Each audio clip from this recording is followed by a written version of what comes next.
Warning, F-bombs are armed and may be dropped. Okay. Virginia is out of control. Right? I don't know how to explain this more simply than to say you're out of control. Ralph, you need to resign now before you're removed from office in shackles. Right? Virginia Legislature, y'all need to resign now before you're removed from office in shackles. You are creating an environment not just for a mass shooting, but for a state-sanctioned mass shooting. This shit about saying that the right-wingers are talking about civil war after you threatened to sic the National Guard on them. Hey, genius, did you think about the idea of threatening people with the National Guard? Because here's how it actually will play out. You send the National Guard in, even if you have specific addresses you want looked at, they're going to kick that door in, and somebody's going to get killed. And it's going to be somebody who had nothing to do with any of this shit. That's not eventually, that's like 30 seconds after the first door got kicked in. You threatened to turn the military loose on civilians. Like, what were you thinking? Alright? That was fucking stupid. And it's getting worse. Now, you're actually voting on these bills that are going to do nothing but enable mass shooters. Straight up, I'm saying it.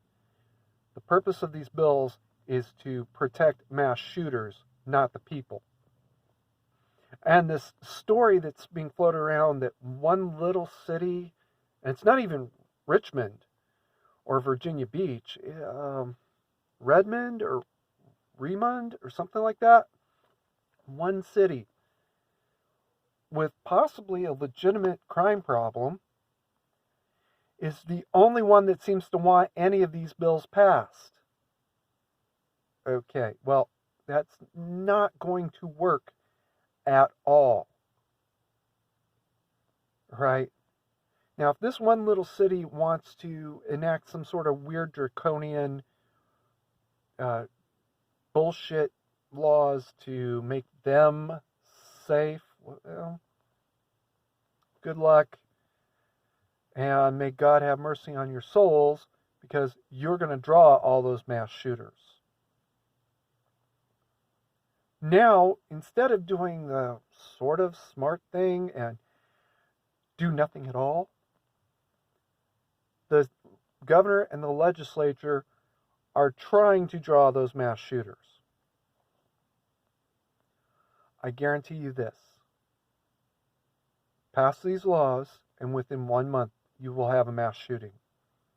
And not just one, not just 2, 3, 4, within a month. And then, after that, when the National Guard is sent in, the National Guard will become mass shooters. I'm going to straight up say this. I'm not holding the National Guard responsible for anything that happens at that point. I don't care how completely out of control it is. They shoot a dog? Okay. They shot a dog because they were doing what the legislature commanded them to do. Period. And full stop. End of discussion. They shot a dog because the legislature commanded them to do so. And it's not even the dog of the house that they were supposed to kick in. It's the dog next door. They shoot an 8-year-old girl and they killed her. Yeah. No shit they did. That's what happens when you turn the military loose on civilians. Alright? This is Boston Tea Party with roid rage. At least the Boston Tea Party was a legitimate shooting. Alright? This is not. This is a state court-ordered massacre. And I'm straight up saying right now that if any of this happens, Ralph Northam and the entire Virginia legislature, every single member of them who votes yay on these bills, or present or no vote, is guilty of first-degree premeditated murder, with the enhancement of having hired an assassin. I'm not too familiar with Virginia law. Do they still have the death penalty there? Keep calm, mandatory carry on, and don't engineer state-sanctioned massacres.